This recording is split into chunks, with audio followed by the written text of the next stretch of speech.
Y continuando con más informe, aunque aquí en Aruba no se conoce manejo aquí, en otra parte del mundo está algo más normal. Se trata aquí de una contribución para Luna para recogimiento de desperdicio. Se alimar tem direito de cobro. Toda parte do mundo, toda gente está paga para recolhimento de sushi.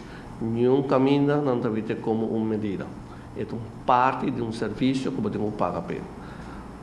Se uma visa, ora é serviço direito, que está na sua lugar, mas também agora vou introduzir um pago, suma. E suma tem naquele momento na nota de linha, mas se nós temos procedura, nós estamos estudando com e com HOPE, nós também cobramos. Você não lembra menos que você competência? Você também está seguro. Nós também cobramos, não passou menos para nossa competência, nós também cobramos, passou a estar justo, nós também cobramos, passou a não são subgêneros.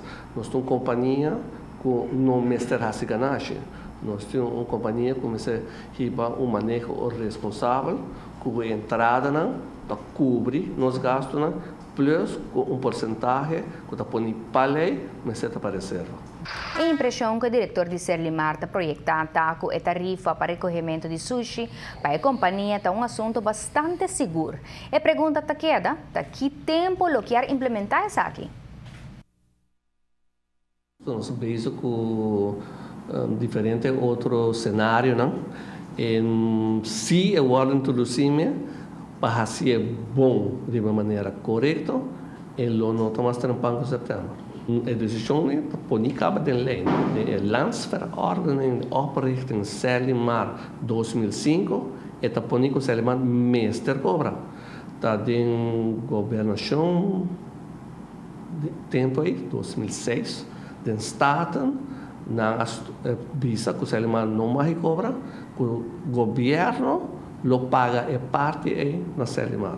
Pero para a lei da Landsverordnung oprichting Serlimar, está põe claro e raspar que o Serlimar meester cobra. E essa suma está agora mencionada dele. Para a tarifa estipulada em lei da 30 florin para Luna, aunque o diretor não quer comentar riba a tarifa por espera, sim, que ele não desvia muito de a suma de 30 florin para Luna.